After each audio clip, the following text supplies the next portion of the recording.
మనం ఎంతో కృషి చేయాలి. గాంధర్వ గానం అని పేరుగాంచినట్టు ఈ తెలుగు భాష యొక్క గొప్పతనము, దీనిని మనం మాట్లాడేందుకు మనకు వచ్చిన ఈ అవకాశాన్ని మనము ఎంతో అద్భుతమైన వరముగా భావించాలి.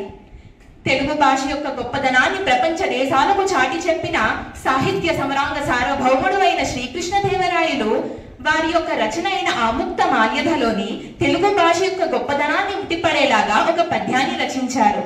శ్రీకృష్ణదేవరాయలు శ్రీకాకుళం జిల్లాలోని ఒకనాడు తొలి ఏకాదశి వ్రతం ఆచరిస్తున్న సమయంలో ఆనాడు రాత్రి అతను అక్కడ బస చేశారు.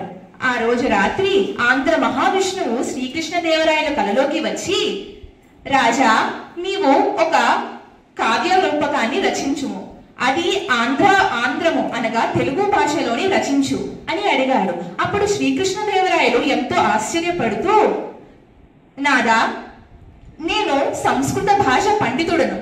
నా వద్దకు వివిధ రాజులు, సామంత్రులు, మహామంత్రులు, జ్ఞానులు, కవులు, రచయితలు వచ్చి నాతోని సంస్కృతంలోని వాగ్వివాదాలు జరుపుతారు.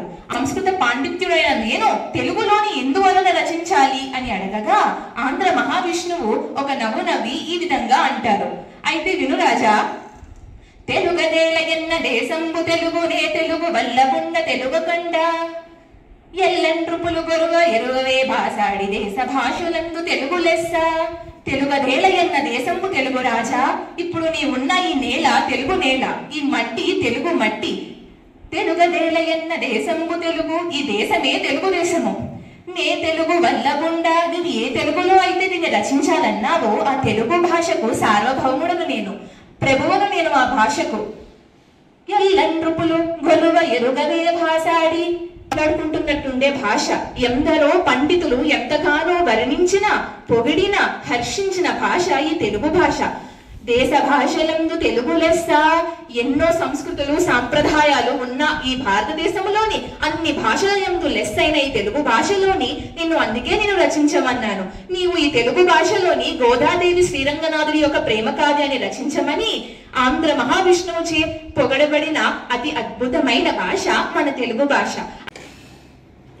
ఆయత పక్షతుండ హతిమక్కుల శైలములెల్ల నుగ్గుగాజేయు మహాబలంబును ప్రసిద్ధియునుంగల నాకు నీ పనింబాయక వీపునం దవడు పాముల మోమను వారికిం పనుల్సేను ఏమి కారణము చెప్పుము దీని పయోరుహానన. దీని అర్థం, గరుత్మంతుడు ఆయన యొక్క తల్లి అయిన వినతతో ఈ విధంగా అంటాడు, అమ్మా, మహాబలశాలిని అయిన నేను నా సోదరులైనటువంటి బలహీనులైన పాములకు ఎందుకు సేవ చేయవలసి వస్తున్నది అని వినయంతో ప్రశ్నిస్తాడు. వితతోల్కాశని పుంజమొక్కు ఎనఘా విన్వీధి విక్షిప్త పక్షటి వాతాహతి ధూళి తూల సకలాకారంబులై వారిద ప్రతతులు సాల్పడి నల్గడం జదరగా భార్యన్ మనోవేగుడై ఆ పతగేంద్రుడు అమృతాంతి కమ్మునకు తత్పాలు భయం బందగన్. అనగా గరుత్మంతుడు వాయు వేగంతో ఆకాశంలోకి దూసుకుని వెళ్తుండగా అది ఎలా ఉందంటే, ఒక మెరుపు తీగ కనుచూపు మేరలో ఆకాశం అంతా నిండిపోయిందిట. అంత త్వరగా ఆయన వెళ్తున్నాడని దాని అర్థం.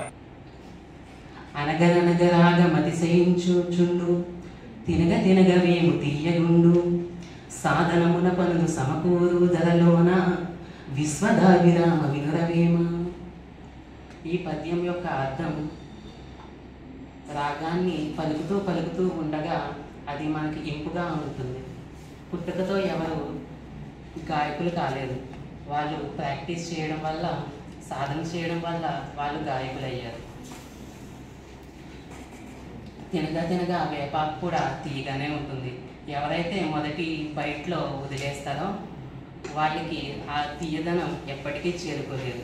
అలాగే ప్రయత్నంలో మధ్యలో విడిచిపెట్టే వారికి దాని నుండి వచ్చే సక్సెస్ని ఎప్పుడు అందుకోలేరు.